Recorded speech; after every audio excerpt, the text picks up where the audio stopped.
Yo a manera de introducción, y tú dime si te parece, José Alfonso, a mí me gustaría retomar, me acuerdo mucho hace septiembre del 2015, cuando estábamos viendo ese cambio de la Asamblea, ¿no? Que estaba yo contigo y con un montón de grupos ciudadanos en las escaleras de la Asamblea del DF, protestando una sesión extraordinaria de la Asamblea, la legislatura saliente del PRD, estaba votando, ya no recuerdo cuántos, 150, 76 cambios a uso de suelo en una sesión extraordinaria, y se dieron cita ahí un montón de ciudadanos a protestar, porque nos parecía un tema gravísimo, el cambio democrático de esos diputados, de esos 60 diputados mayoritariamente del PRD, ahora con una primera minoría de Morena, que entró con esa fuerza y con esa idea de detener porque el tema de la mesa es la destrucción de la ciudad, y creo que la manera más elemental de destruir una ciudad es, primero, no respetar, no hacer un plan de uso de suelo y luego no respetarlo, ¿no? Entonces, me gustaría un poco, para empezar por ahí, regresar a ese septiembre y que nos platicaras qué es lo que ha pasado en la Asamblea y cómo se está comportando esta situación, ¿no? Y bienvenido, José Alfonso. Gracias, muy buenas tardes a todas y todos ustedes.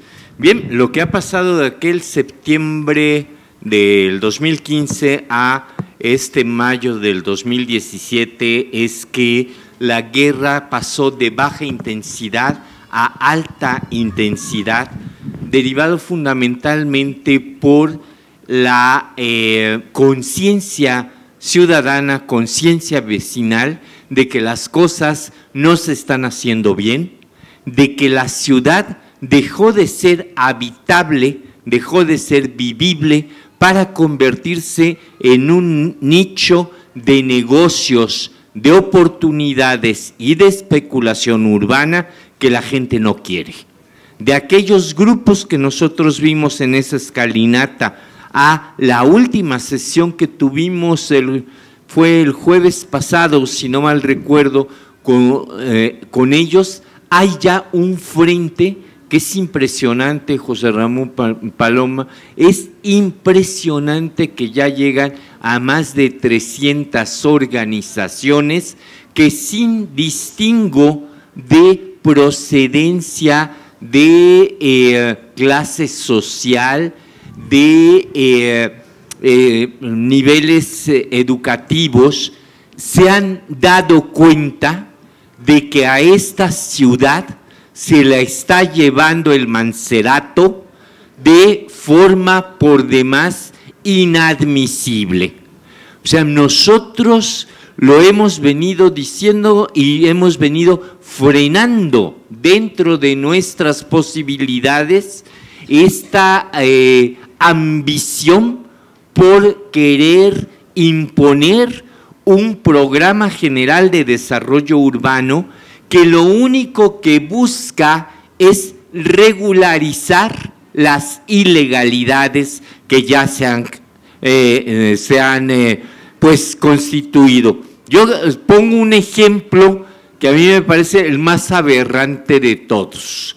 Para poder gestar esa mole de 49 pisos justo enfrente de las rejas de Chapultepec y la Secretaría de Salud, que bajo el espejito de que nos iban a meter a nosotros los pobres al subterráneo, o sea, el paradero no se va a ver en la ciudad, lo que se va a ver es una torre, un centro comercial, un área de hotel, etcétera.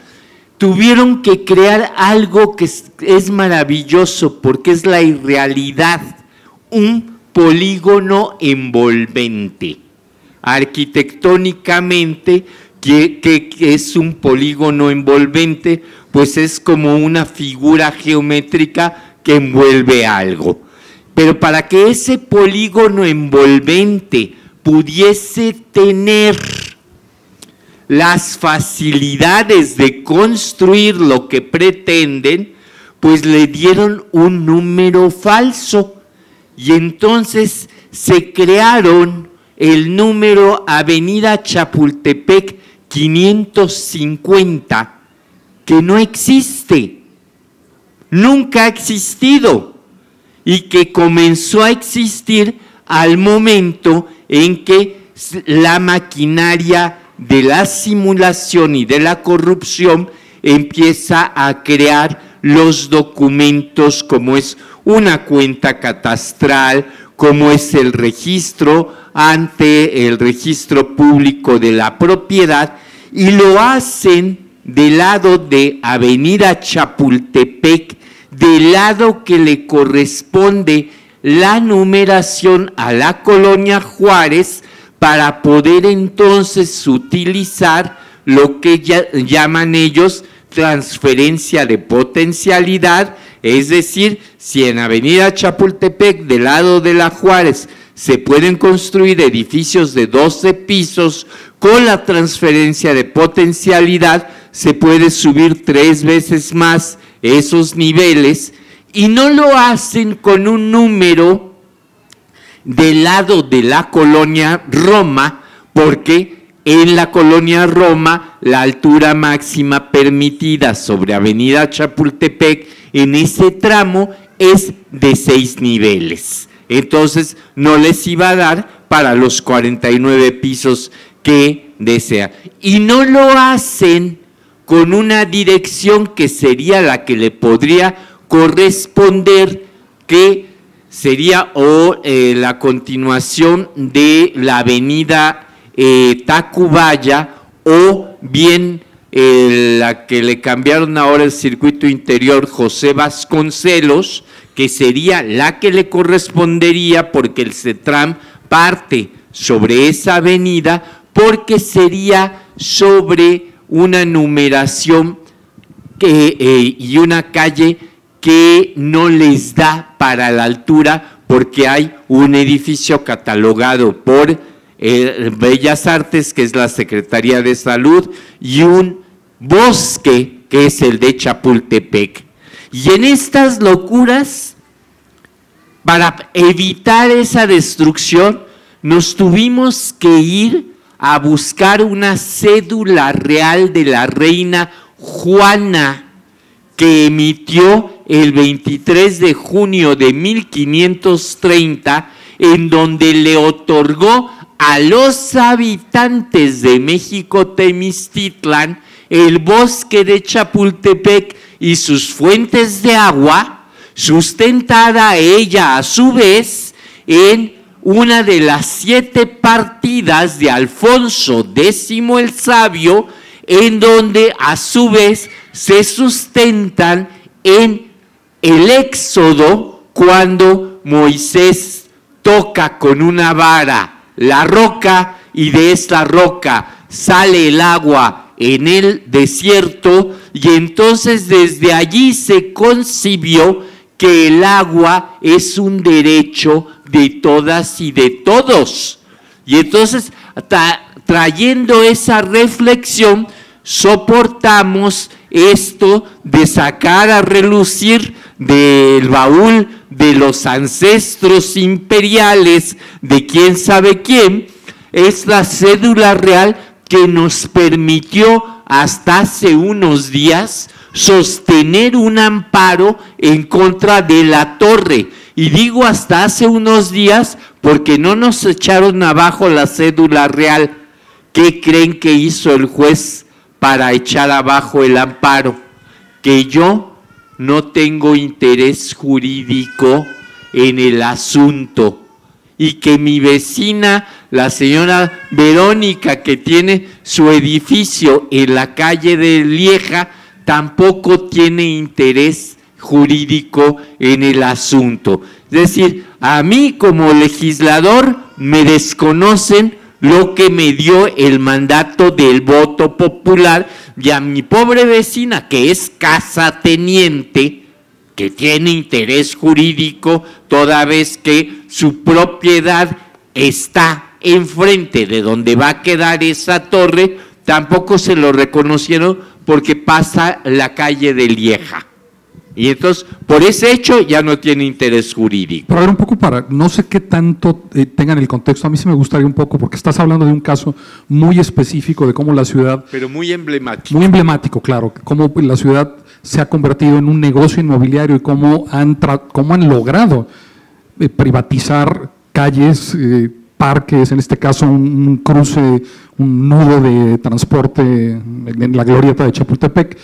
¿Por qué después del cambio democrático, después de que tuvimos 18 años de una asamblea monolítica del PRD y ahora tenemos una asamblea plural, pero con una minoría, con una primera minoría de 20, que es la tercera parte de la asamblea, y con una voluntad popular muy clara en ese tema tan específico como detener los cambios de uso de suelo, quitarle facultades, o sea, no poner un hasta aquí, regularizar lo que bien dices que se tendría que demoler, que no se trata de después del hecho del abuso premiarlos con una…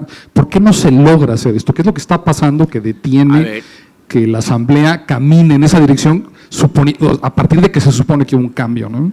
Mira, la verdad del tema es de que en el gobierno de la Ciudad de México, a partir del año 2010, hubo una traición, hubo un quiebre absoluto por parte del jefe de gobierno en aquel momento, Marcelo Ebrard, quien se olvida de los principios democráticos de la ciudad, facilita que la Asamblea Legislativa, presidida por Alejandra Barrales, modifique la Ley de Desarrollo Urbano y pretenda modificar los programas de desarrollo urbano, y el cambio es radical. O sea, la ciudad deja de ser un escenario que convoca, deja de ser un espacio público que aglutina y construye una identidad.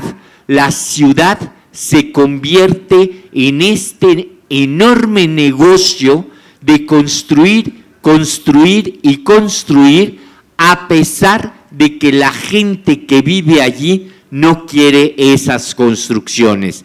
Yo estoy poniendo este ejemplo porque a mí me parece como el más paradigmático, porque para defenderlo se tiene que recurrir a la historia, pero lo tenemos, o sea, a lo largo del Paseo de la Reforma, prácticamente ahora se ven torres sobre torres, y eso no es lo que la ciudadanía busca en el Paseo de la Reforma. Pero entramos a las colonias y vemos el mismo proceso.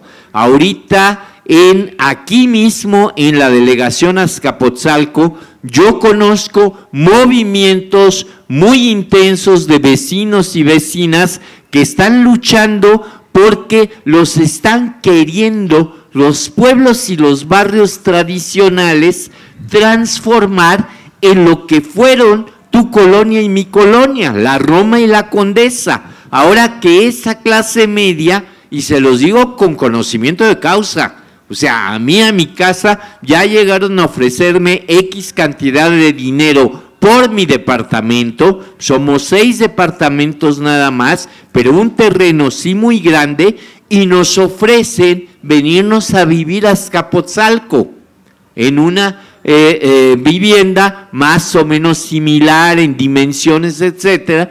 Entonces a mí me quedó claro de que lo que les estorbamos somos la gente, porque la gente de aquí de Azcapo pues se tendría que ir a otro lado porque le están subiendo todo, le está subiendo el agua, etcétera, etcétera. Y lo mismo veo en Álvaro Obregón, y lo mismo leo de Coyoacán, y lo vemos también en Iztapalapa, en donde allí le quieren aplicar a Iztapalapa un programa de desarrollo tipo Epcot.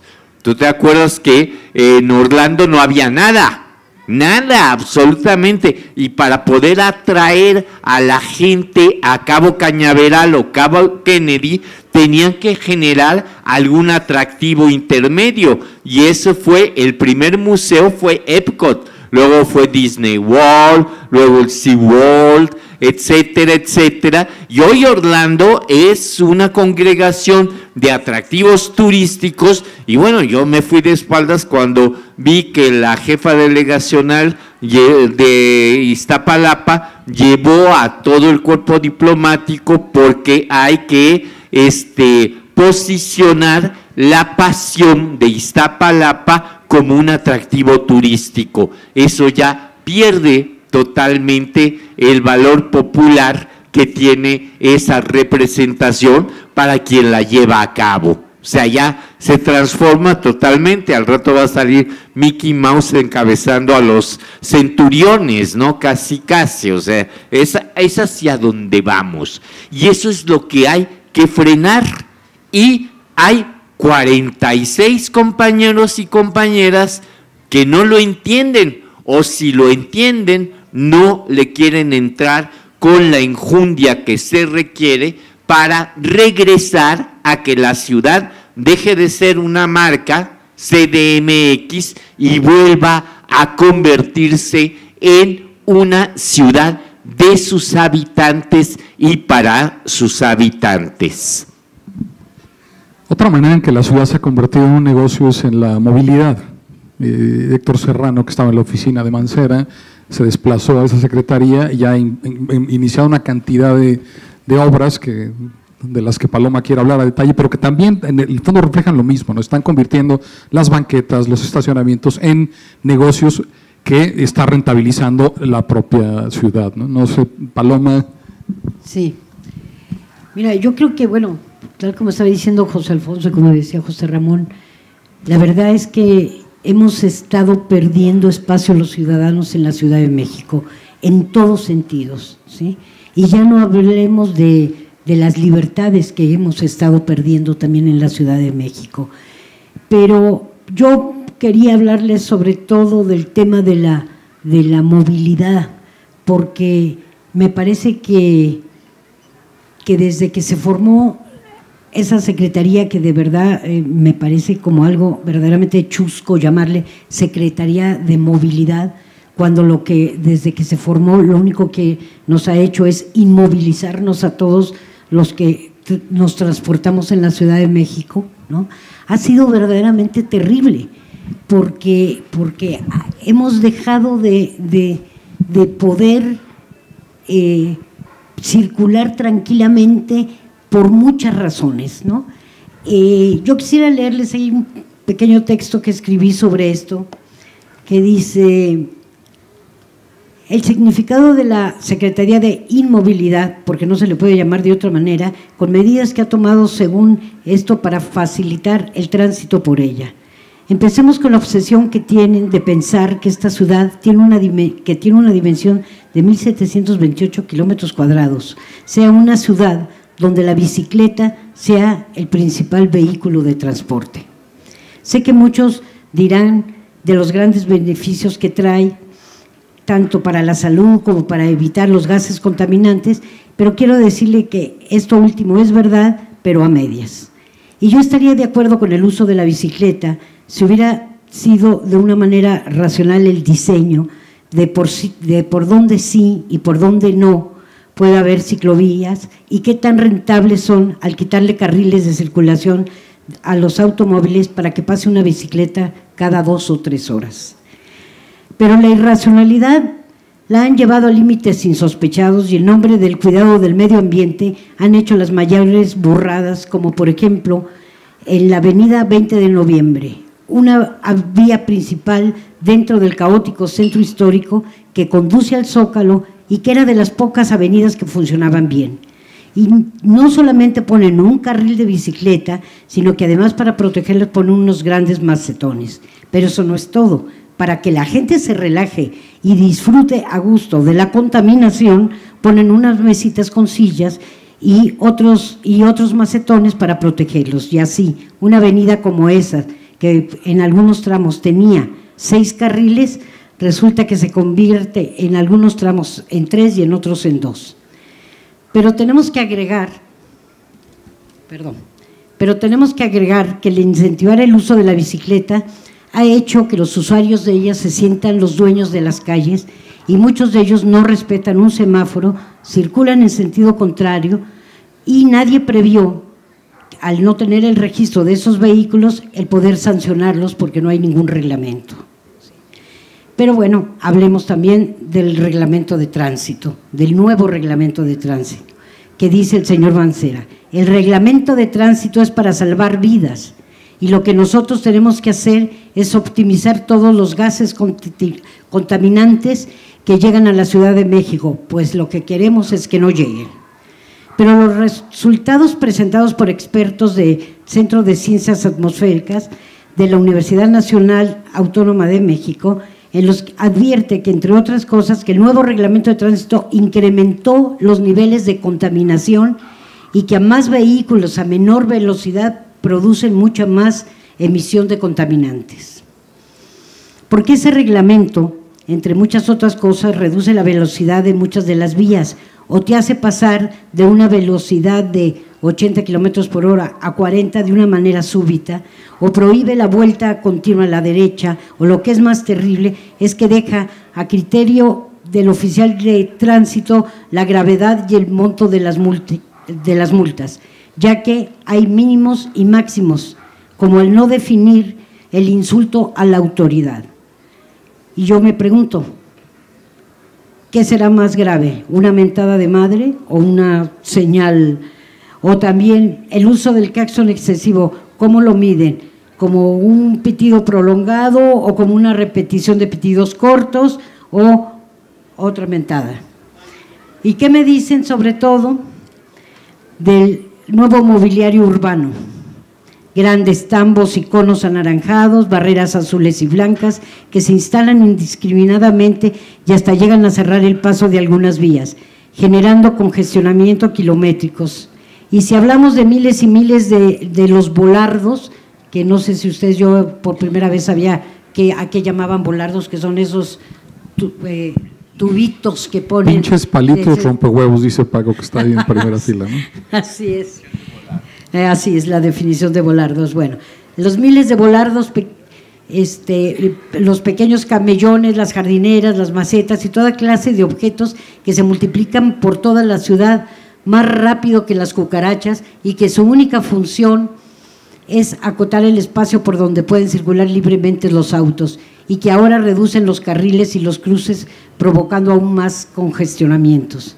Pero hablando de los volardos, me puse a investigar y hay una empresa llamada Uline que fabrica unos iguales y que en su anuncio dice que los de 110 centímetros, o sea, 1 metro con 10 centímetros, cuesta cada uno 1,947 pesos con 35 centavos. Si es de 71 centímetros, cuestan 1,613.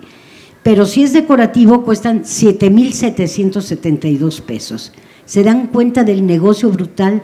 Solo multipliquen por los miles y miles y miles de estorbos que hay por toda la ciudad, lo que significa para la empresa que los fabrica y para las autoridades que autorizan ponerlos de manera indiscriminada. El artículo 2 del reglamento establece que se basa en algunos principios rectores, entre los cuales menciona: se evitará la colocación de objetos que representen un obstáculo a la circulación de vehículos y tránsito de peatones. Parece que esto se lo pasan por donde les platiqué. Sin embargo, son obstáculos que nos hacen perder el tiempo, dinero en combustible, ayudan a contaminar más, provocan estrés, ocasionan desgaste y desperfectos en el auto, pero sobre todo obstaculizan la circulación de vehículos que pueden representar un riesgo, especialmente para los ciclistas y para los peatones, quienes ponen sus partes nobles a prueba al pasar por ahí, sin hablar de los baches, las obras interminables e inútiles que hay por toda la ciudad. Y lo mejor de todo es que nos quieren vender esta idea que son para beneficio especial para los peatones, ya que al reducir en las esquinas de las calles los carriles de circulación, solo tendrán los peatones que cruzar uno solo. Y yo me pregunto, ¿no será para beneficio de quien se está haciendo millonario con estas tonterías? ¿Y qué me dicen de las autoridades que lo permiten? Y que es obvio que si realmente estuvieran preocupados por los peatones, ¿no sería mejor poner semáforos para que crucen las calles? ¿Sí? Da toda la impresión que en lugar de favorecer al peatón, están obsesionados en poner obstáculos para la circulación de los vehículos. Pero ¿qué me dicen de esas empresas que se están apoderando de los espacios públicos, como son las que operan los parquímetros? hay una historia de cómo comenzaron los partículos en la Ciudad de México, que le tocó también vivirla a José Alfonso, en la cual la empresa que puso los parquímetros en esa colonia se quedaba con una parte y la otra parte la administraban los colonos que vivían en esa demarcación. Y bueno, las mejoras que se hicieron en esa colonia fueron impresionantes, ¿sí? Yo digo, ahora, ¿a dónde van todas esas ganancias? Se supone que van a las arcas del gobierno del DF, pero yo no sé si alguien los ve verdaderamente. Pero hay algo que todavía que me ofende más con esto de los parquímetros, y es ver cómo la policía de esta ciudad cuida a los que van poniendo las multas de los parquímetros, ¿sí? En lugar de cuidar a los ciudadanos, ahora la Policía de México se dedica a cuidar las empresas que nos están sacando dinero. Y bueno, y ya para no decir más, las fotomultas, ¿sí? Las fotomultas verdaderamente es algo terrible. Si a pesar de que fueron consideradas violatorias de las garantías de audiencia, el mandatario capitalino Miguel Ángel Mancera advirtió que las fotomultas en la Ciudad de México se seguirían aplicando porque el objetivo principal es salvar vidas. La declaración de Mancera se da después de que el juez octavo de distrito en la materia administrativa de la Ciudad de México, Fernando Silva García, declaró anticonstitucional el cobro de las fotomultas, dado que viola el artículo 14 constitucional, donde se señala que las personas deben de tener el derecho de defensa ante cualquier acto privado de la vida, libertad, propiedad, posesiones o derechos. Para el juez, esta intervención tiende a desviar la finalidad pública del reglamento de tránsito y genera incentivos negativos para privilegiar la ganancia del particular de la administración, lo que va en contra de la seguridad jurídica de los ciudadanos. De acuerdo con Silva García, que es el juez, un video o una foto no deben generar en automático un acto de perjuicio de nadie, puesto que solo es un indicio para dar paso a un juicio en el que participe directamente el infractor y determinar si procede o no procede la sanción. Esto quiere decir que nosotros nos pueden inventar cualquier infracción que no tenemos la más mínima posibilidad de defensa, ¿sí? Nos pueden decir, porque tomaron una fotografía que pueden haberla tomado en cualquier lado y decir que nosotros estábamos en ese día, en ese momento ahí, pero ni siquiera son capaces de decirlo, sino solamente la mandan y no tenemos cómo defendernos de ellas. No obstante, Mancera destacó que las fotomultas se seguirán aplicando y se trabajará en la estrategia normativa una vez que haya una resolución definitiva. O sea, él pues va a ver cómo va a arreglar las cosas ante lo que dice el juez. Dice, ¿saben ustedes que por cada fotomulta que se aplique en el Distrito Federal se cobrará 5 veces más de las que reciben en los estados donde opera también la empresa que se llama Autotráfic, como Puebla y Jalisco, donde se tiene establecida una cuota fija por cada infracción generada? Y aquí, en el DF, pagamos 5 veces más por las mismas multas. ¿Por qué razón? Habrá que preguntárselo al señor Mancera. En la Ciudad de México, Autotráfic pactó con la Secretaría de Seguridad Pública del Distrito Federal un monto de un 46% por cada fotomulta que aplique y que sea pagada por el ciudadano. Autotráfic y la Secretaría del DF, de Movilidad del DF, establece un tope de ganancias para la empresa fijada en más de 173 millones de pesos. Y que las autoridades expliquen cómo fue que se acordó entregarle el 46% de cada una de las multas. ¿Y quiénes son los de Autotráfic? Hay un señor que se llama Jaime Enrique Ferrer Aldana, director comercial, y un socio fundador de la misma, Alfonso Miguel Vélez. Esta empresa encargada de captar las fotomultas en la ciudad proporcionó un domicilio que corresponde a una compañía de impresiones y cuyo número telefónico tampoco coincide, ¿sí? Entonces, bueno, así está la situación en tanto la movilidad en la Ciudad de México. No tengo que contarles nada nuevo porque ustedes lo están viviendo diariamente, ¿no? Pero además no se incentiva el uso del transporte público porque el transporte público está absolutamente saturado, ¿sí? Piensan que porque se incentive el uso de la bicicleta, con eso vamos a compensar una cosa con la otra, ¿sí? Es cierto que en todas las grandes ciudades el uso del automóvil va a tener que empezar a restringirse de alguna manera, ¿sí? Pero no es de esta manera, no es con esta poca planeación que hay, ¿sí?, en la Ciudad de México. Y quiero decirle que esto, como bien decía José Ramón, esto tiene nombres y apellidos, ¿sí? Por un lado está el señor Serrano, que es el director de inmovilidad, y por el otro lado está el señor Mancera, que desde que ha entrado verdaderamente está haciendo que esta ciudad se vuelva invivible. Gracias.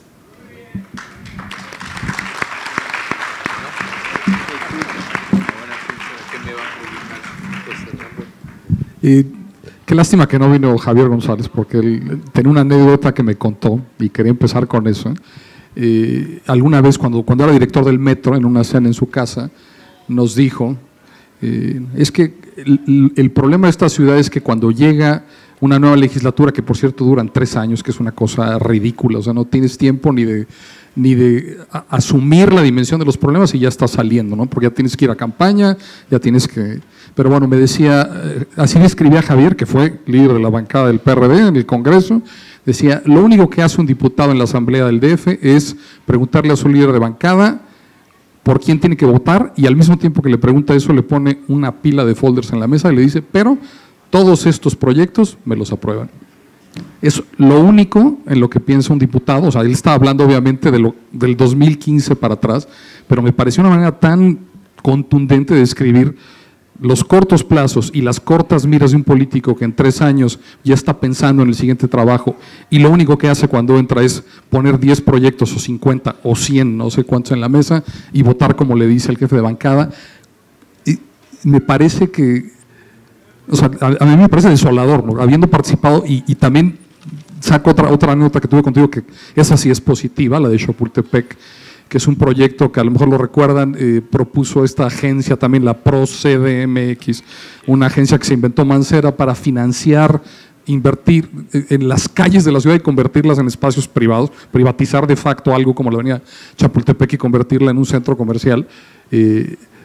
Todos los vecinos, un montón, o sea, protestamos, ahí estuvo José Alfonso también, y logramos parar ese proyecto, ¿no? Digo, eso no quiere decir que ProCDMX ha parado, siguen con este proyecto del CETRAM, pero estas dos cosas, o sea, yo siento que la batalla tiene que irse a la calle. Mi sensación es que la Asamblea está, con estas inercias, no está respondiendo a la voluntad de la gente. Y la batalla, yo no creo que la mayoría de los que nos están escuchando estén conscientes de que eso es lo que está pasando, ¿no? Sí, no, yo coincido con lo que acabas de expresar, es un diagnóstico aparentemente desolador. Yo veo que es una oportunidad se está satanizando mucho a la vecinocracia. Yo al contrario, yo soy el primero de defender la vecinocracia, es decir, la democracia de los vecinos, y fui de los primeros en decir, se consulta el corredor cultural Chapultepec y la consulta, bueno, se les cayó. ¿Por qué? Porque cuando uno escucha, cuando uno vive cómo están transformando nuestra ciudad para destruirla y para convertirla, a ver, vecinas y vecinos, nos están convirtiendo la ciudad en el escenario del miedo que ellos quieren para, en lugar de encerrarnos en una prisión, encerrarnos en nuestras casas, en nuestros establecimientos mercantiles, porque si ustedes se dan cuenta, también es este señor Marcelo Ebrard, para el 2010 contrató una serie de 12,000 cámaras y creó una infraestructura de vigilancia de Gran Hermano en la ciudad, con lo cual teóricamente se iban a abatir los índices delictivos. El jefe de gobierno que tenemos ahora fue procurador de justicia de la pasada administración gubernamental, por lo tanto tendría que estar enterado o al tanto de los problemas y del manejo de la seguridad.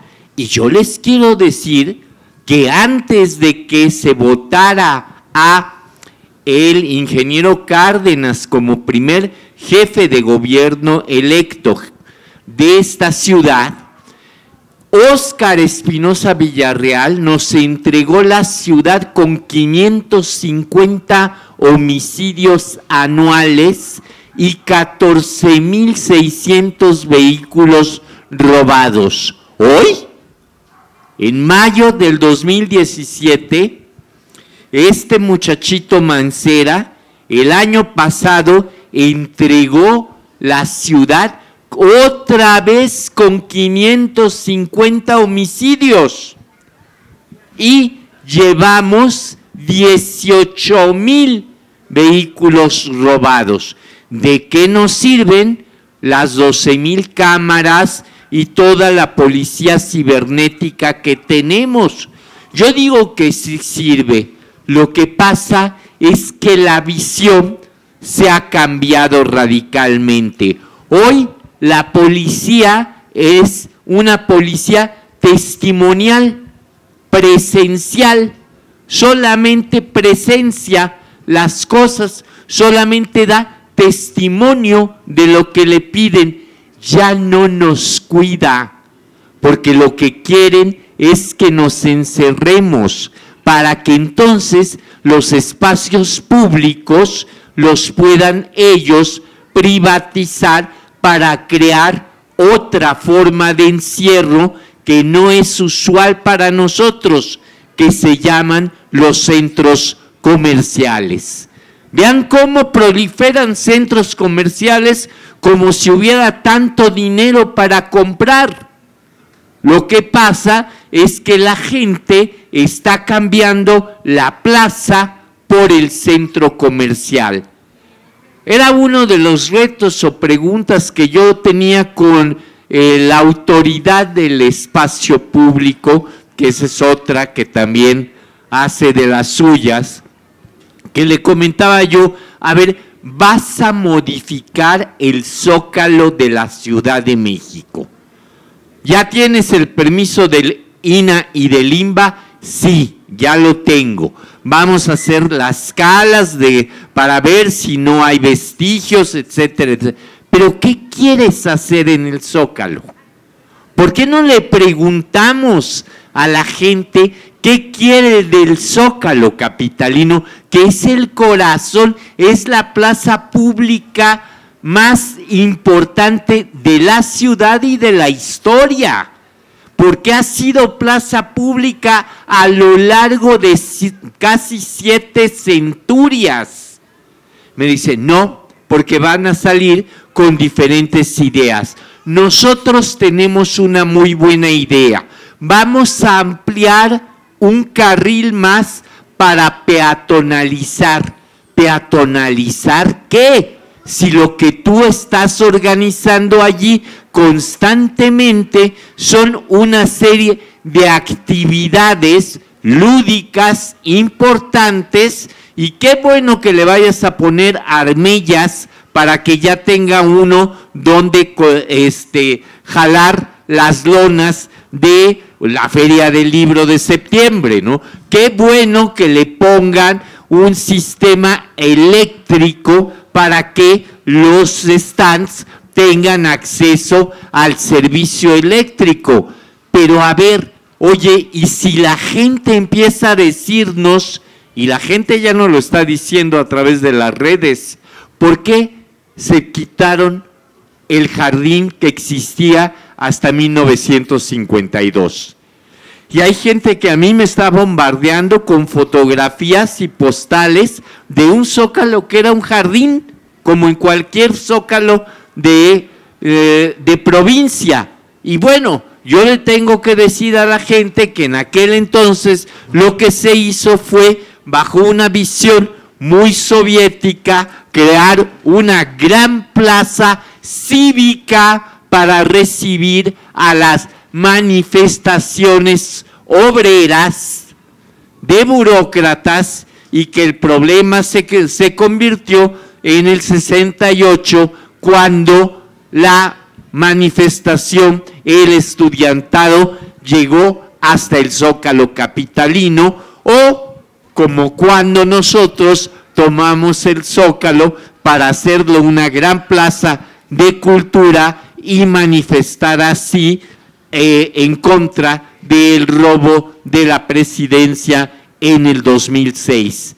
Lo que a mí me queda muy claro es de que el Zócalo para este señor no tiene una misión de plaza pública, sino que tiene una misión de espacio rentable para diferentes actividades que impida que vengan a molestar al jefe de gobierno con manifestaciones, y peor aún al presidente de la República.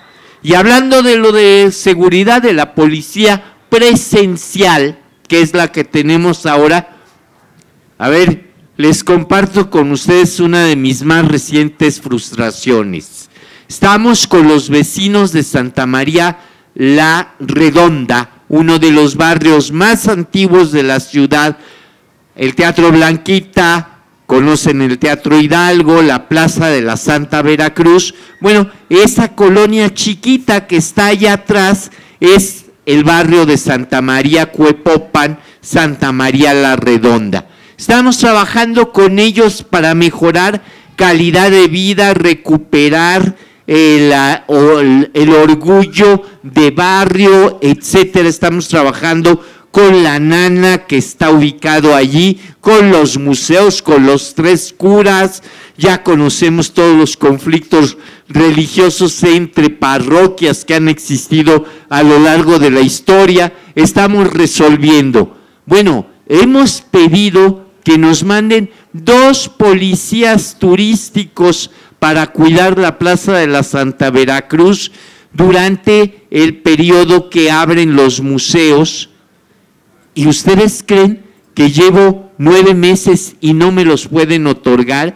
Y cuando yo llego al Zócalo, cuento hasta 500 elementos esperando la orden para frenar e impedir que llegue alguien al Zócalo. A Paco le tocó una historia de esas, que no nos dejaron llegar con los libros, ¿no? Y que se acabó en Madero, o en una de las esquinas, entregando libros a los propios policías. Eso es la pérdida de la ciudad que estamos teniendo. Si el Zócalo para ellos resulta que puede ser una trinchera a defender, que puede ser un espacio a rentar, imagínense con el resto de la ciudad. José, preguntabas hace un rato que qué había hecho la Asamblea para poder, ¿no?, tener un poder sobre todo lo que está pasando en la ciudad.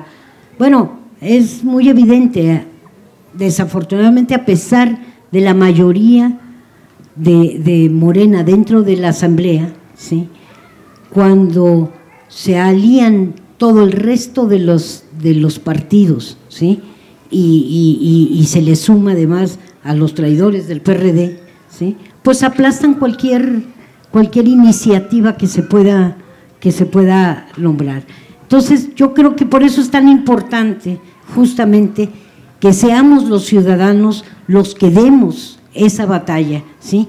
Si no somos nosotros, si no con nuestro voto tenemos no solamente una pequeña mayoría, es una mayoría aplastante, si no cambiamos el gobierno de este país, nunca jamás vamos a poder lograr que todos esos cambios que apoyen a la ciudadanía se puedan lograr, ¿sí? Entonces, bueno, a mí me parece tan evidente el por qué no se ha podido hacer más, ¿sí? Pero que necesitamos ser nosotros.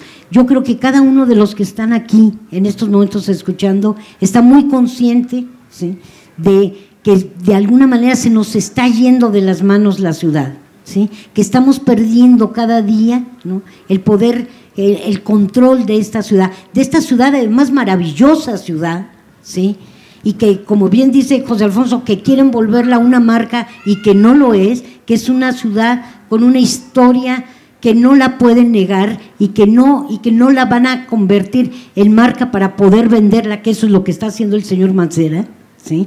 Entonces, solamente el poder popular va a poder hacer que cambiemos, ¿sí? Entonces, bueno, creo que esa es un poco la respuesta de por qué no se ha podido hacer más cosas. Bueno, porque no hay la fuerza suficiente y de alguna manera tendremos que tenerla. Y lo que es más grave aún, miren, si ustedes me preguntan a mí qué pienso de la Constitución de la Ciudad de México, yo les voy a decir una cosa: es un documento que se hizo con toda la enjundia de una minoría para imponer por argumentación conceptos y formulaciones que permitan recuperar la ciudad para los ciudadanos. Les quiero decir que en materia de desarrollo urbano, los preceptos de la Constitución son totalmente opuestos a la política pública de Miguel Ángel Mancera. Por eso yo se lo dije en su cara el 17 de septiembre del año pasado. Dije, es una pena que se haya preferido postergar la entrada en vigor de la Constitución a implementarla en su gobierno. De lo que se trata es de vender la ciudad de aquí a que usted se vaya y dejarnos luego lo que sobre a quienes vamos a gobernarla. Eso es lo que está pasando. Por eso tenemos que frenarlos, porque queda todavía un año largo para que entre en vigor la Constitución. Entra el 18 de septiembre del 2018. Increíble, pero cierto. Yo reto a cualquiera de ustedes a que busque en Google si ha habido una Constitución que tarde tanto tiempo en entrar en vigor. Miren, la de 1857, a pesar de todos los pesares, tardó 5 meses en ponerse en vigor. ¿Qué decir de la de 1917? Se promulgó el 5 de febrero, se decretó en funciones el 6, se convocó a elecciones en marzo, se recibió en la nueva legislatura el 25 de abril, el 26 de abril rindió protesta formal como presidente de la República Carranza y a partir del 27 de abril entró en vigor toda la Constitución del 17. 3 meses solamente. Y aquí son 18 largos meses en los que si los ciudadanos no nos apoyan, la ciudad la van a vender y la van a vender a lo mejor ya no para cochinito de campaña, porque no levanta, sino para un exilio dorado en cualquier parte del planeta Tierra, porque pues debemos reconocer que el jefe de gobierno no tiene pues cultura y entonces no pensaría en un exilio dorado en París, seguramente en Las Vegas, porque eso le gusta mucho, Disneylandia, porque allí va muy a menudo a Disneylandia. En fin, sí es importante que la ciudadanía nos ayude y no hay muchas formas. Una de ellas es con nuestros vecinos, recuperando la memoria de la colonia, de la unidad o del barrio. Recuperar la memoria histórica es la mejor vacuna contra el Alzheimer que nos quieren imponer para olvidarnos de la historia, para poderla destruir y construir algo nuevo que nunca nos va a llenar la vida ni el espíritu. No. Paco levanta la mano, quiere intervenir, a ver.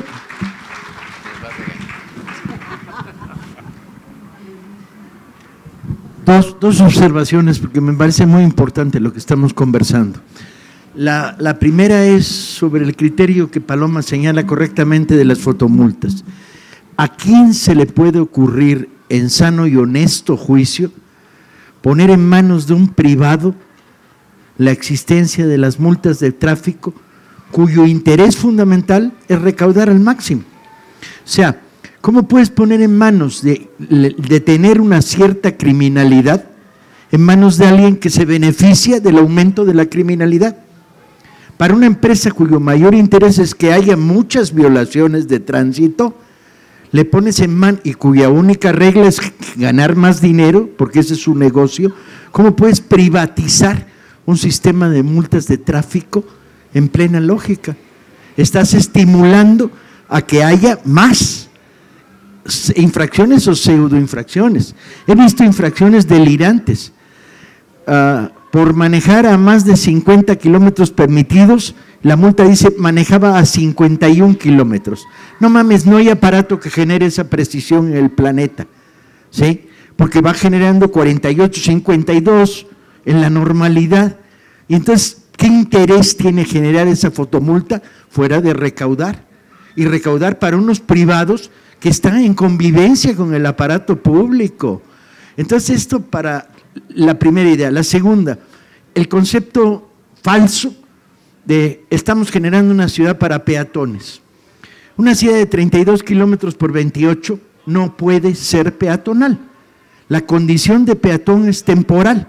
Tú eres peatón entre la salida de tu chamba y la llegada a tu casa. Tú eres peatón entre la salida de tu casa y la ida al dejar a los niños en el colegio. Tú eres peatón entre… Pero en medio de la peatonalidad te mueves en el servicio público. No hay peatón, excepto el que tenga el churro, que no existe, de tener trabajo, escuela, comida, en un radio de 3 kilómetros.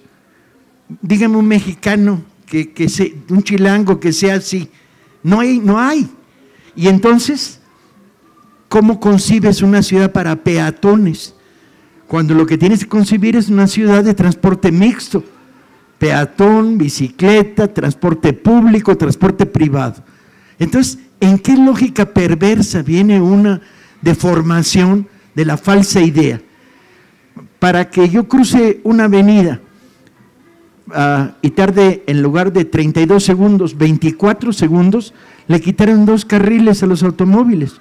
Lo voy a pagar en términos de contaminación. Esos 8 pasos que me ahorraron y me protegieron, ¿sí?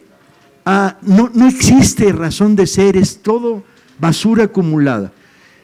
Yo soy ciudadano de la demarcación por la cual José Alfonso es diputado de la Asamblea. Voté por él y me siento profundamente contento de haber ejercido mi voto correctamente y tener un diputado de veras en la Asamblea. Y pido, como ciudadano de tu demarcación, que en la Asamblea la minoría de Morena inicie una investigación sobre el tema de los volardos. Es verdaderamente increíble la cantidad de obstáculos innecesarios que se han creado en la ciudad por todo tipo de pretextos. ¿Quién está ganando dinero con eso y cómo? Y la Asamblea, te pido formalmente que se inicie una investigación sobre esto, porque tarde o temprano van a asomar los culpables y hay que hacérselos pagar el desastre que han creado.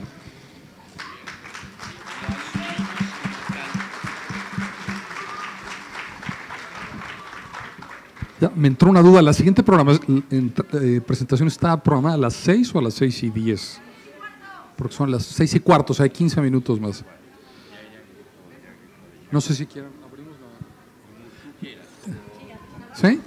No sé si haya alguien que quiera preguntar algo adicional por allá. A ver, te paso el micrófono. ¿Dónde? Sí, es breve. Es breve. De que le cambiaron el nombre al Distrito Federal y pusieron Ciudad de México para hacerlo marca, pues creo que está en nosotros seguirle llamando Distrito Federal, como lo del Estadio Azteca, que quisieron llamarle, no me acuerdo cómo, Cañedo, y se tuvo que regresar porque la gente no le siguió y fue una campaña impresionante. Entonces también así podríamos hacerlo con el DF. Para mí yo sigo siendo del DF hasta en los papeles que firmo. Gracias. Yo no sé, fíjate, no sé si estaría muy de acuerdo con eso, porque al final de cuentas Distrito Federal tampoco te dice mayor cosa. Me hubiera gustado a mí que fuera Ciudad de México, pero no como marca, sino que fuera la Ciudad de México. Lo que pasa es que también eso entra en grandes contradicciones, porque ¿dónde vives? En la Ciudad de México. ¿En qué ciudad? En la Ciudad de México. ¿De qué ciudad? De la Ciudad de México. Entonces siempre acabas haciéndote un lío terrible. Miren, eso es uno de los debates que, a pesar de toda la argumentación que pudimos plantear ante todo el mundo, lamentablemente el egoísmo de hacerlo marca, hacer ciudad marca, privó por sobre cualquier razonamiento. O sea, lo que se pedía era que fuésemos la entidad Valle de Anáhuac, era el estado de Anáhuac. Lo primero que se pidió históricamente desde 1989, la primera reforma política, se plantea esa denominación que viene de las opciones que la Constitución del 57 le puso a el Distrito Federal en su momento de que perdiera su calidad de capital de los poderes de la Unión. Se denominaría Estado del Valle de Anáhuac. Entonces, de allí es de donde viene. Eso no pasó. Pero ¿saben qué es lo más grave ahora? Que acaban de sacar el listado, la secretaria de Gobierno, que también sabe mucho de historia, pero de Sonora, de donde ella es, acaba de sacar el listado de los pueblos y barrios originarios de la Ciudad de México, como se llama ahora el Distrito Federal. Pues, ¿qué cree? Que los 4 barrios históricos de la Tepetl, México, Tenochtitlan, no aparecen en su listado.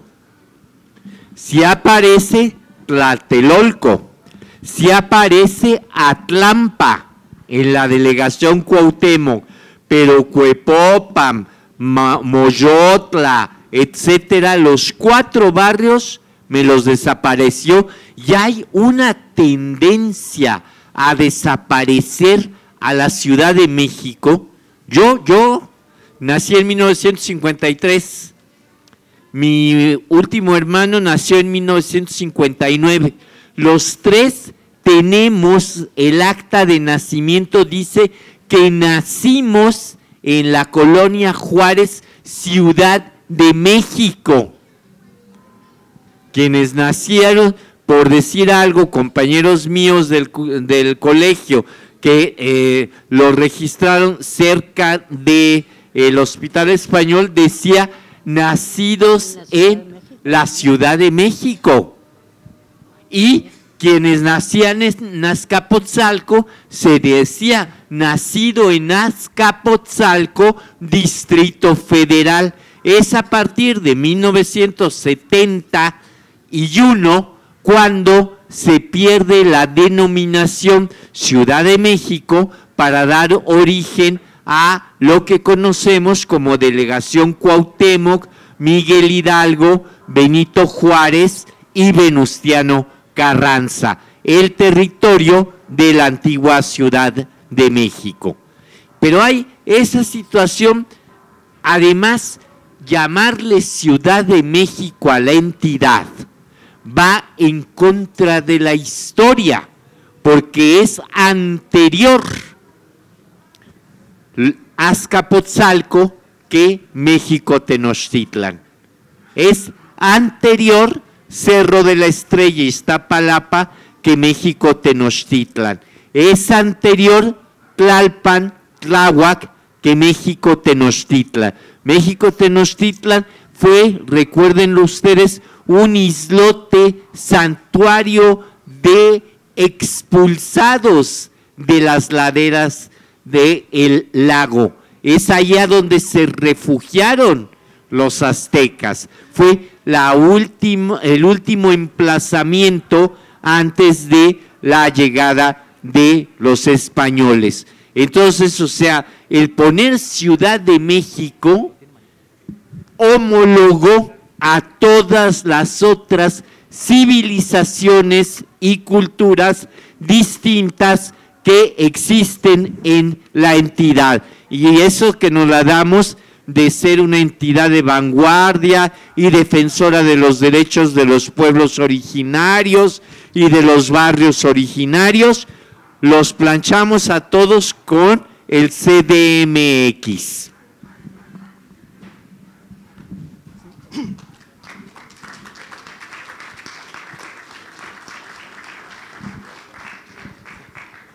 Buenas tardes, señoras y señores del Presidium. Yo no soy tan conocido como el orador que hace rato habló y por eso les voy a decir mi nombre. Soy Alberto Sepúlveda del barrio de Santa Catarina, Tzacualoya, de aquí de Azcapotzalco.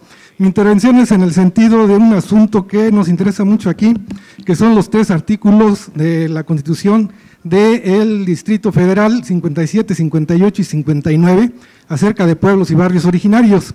Entrando en materia y para no hacerla muy larga, en estos artículos viene efectivamente el reconocimiento de los pueblos originarios, uno de los cuales es Azcapotzalco, pero no viene el reconocimiento de las comunidades de esos pueblos originarios, que en el DF, en Azcapotzalco los hay, no sé en el resto del DF, pero en la Constitución del DF no viene el reconocimiento de las comunidades de los pueblos indígenas o pueblos originarios, ¿sí?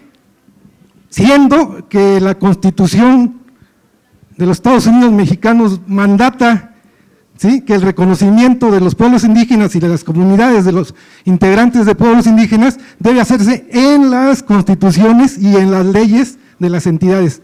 En este caso no se hizo. Y esto a futuro nos va a entrampar a las comunidades cuando exijamos nuestros derechos. Entonces, le pediría que usted, pues en esta reunión es difícil, pero que nos abre un espacio para que le expliquemos cómo está el problema, que nos permita personalmente a una comisión, por lo menos de los barrios del norte de Azcapotzalco, que le expresemos esa inquietud que tenemos, que como está ahorita la Constitución del DF, cuando exijamos nuestros derechos nos van a entrampar por esa omisión. Gracias. Bien, mire, con muchísimo gusto, nada más comentarle que yo creo que tendríamos que hacer el análisis junto con la comisión muy pormenorizada, porque sí existen y están garantizados no solamente los derechos de los pueblos originarios, de los barrios originarios y de las comunidades indígenas asentadas en el territorio de lo que hoy se llama Ciudad de México. Y de manera muy puntual, a nivel de la iniciativa de ley de alcaldías, tenemos perfectamente desarrollada el esquema de interacción entre el gobierno de alcaldía con pueblos, barrios originarios y comunidades indígenas residentes, todo esto en función de 2 fuentes.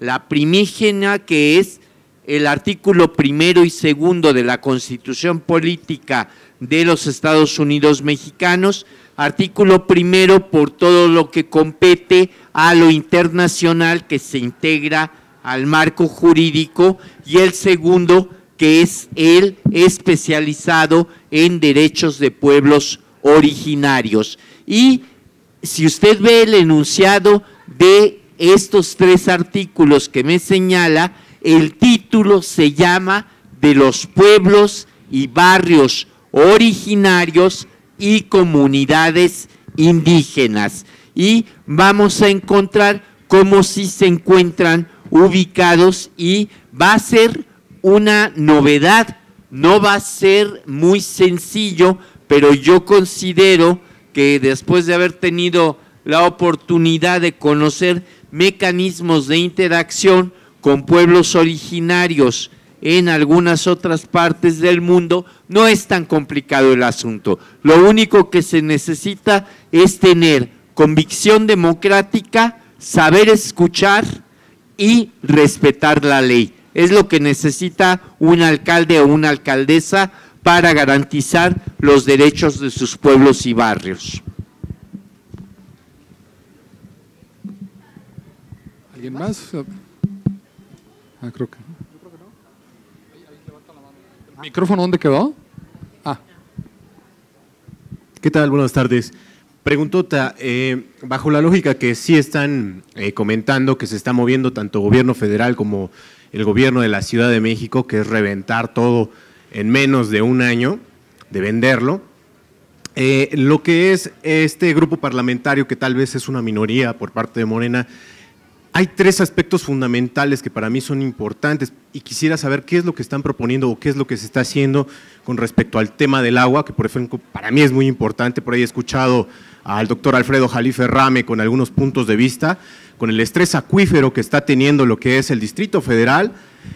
Segundo sería movilidad, y el tercero, de igual forma muy importante, que sería qué es lo que está pasando con con este cambio, esta modificación que está sufriendo la Ciudad de México, con estos monstruos gigantes que ahora vemos llenos de departamentos, y no se está generando o se está pensando a futuro con respecto a lo que sería tanto movilidad como el primer tema que le había comentado, que es el agua.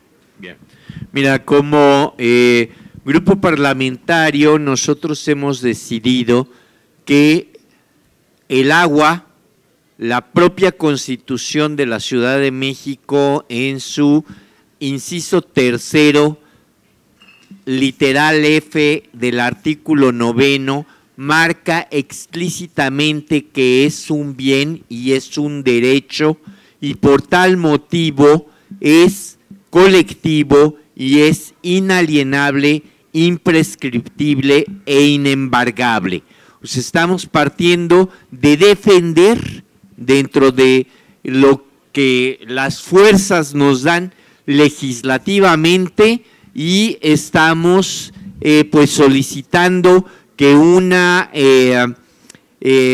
reforma a una propuesta de ley hídrica que se trae en la Asamblea no se dictamine, no se apruebe, toda vez que el 18 de septiembre entra en vigor una norma cuyo espíritu debe de regir desde este momento, aunque la hayan aplazado la entrada en vigor, porque es un derecho humano, porque lo que está reflejando este artículo es un derecho humano. 2, vamos a firmar, ese fue acuerdo del grupo, el documento de la organización Agua para Todos, que va en ese sentido y que aplica a que todo nuevo desarrollo urbano debe de tener factibilidad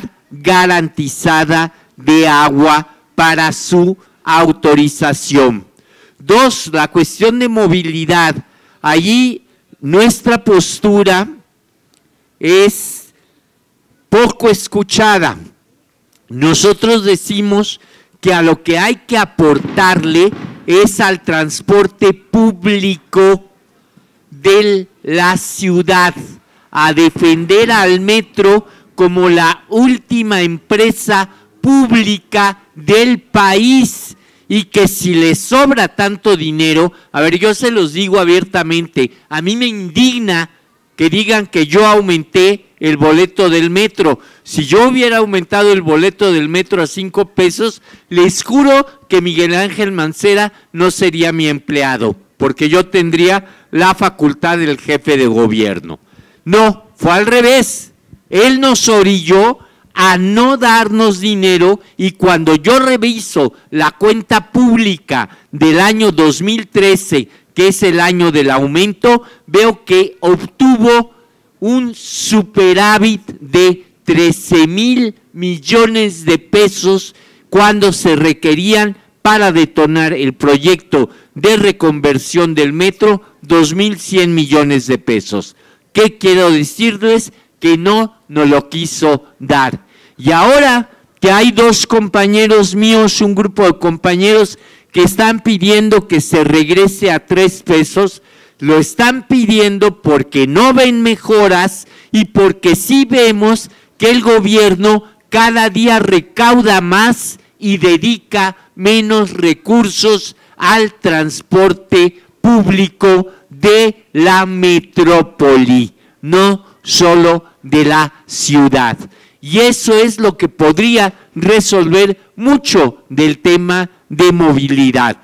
En cuanto a los grandes desarrollos, lo que estamos tratando, y ya se logró legislativamente, es de que todo cambio de uso de suelo a partir de mañana lunes tiene forzosamente que pasar por la Asamblea Legislativa, y como esa fue una iniciativa de Acción Nacional, en que en el voto de Acción Nacional, más los de Morena, más los del PRI, más los del PES, MC, logramos la mayoría calificada, pues evidentemente ellos ya no se pueden echar para atrás y se va a tener que someter a consulta cualquier cambio de uso de suelo de grandes megaproyectos. El problema son los que ya están dados.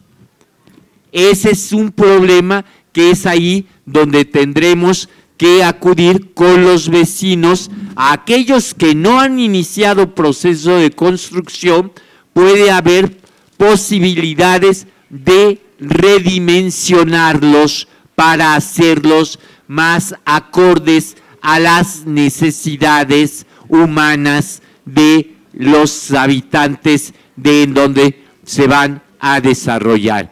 Y bueno, con esto terminamos. Veo que entra ya nuestro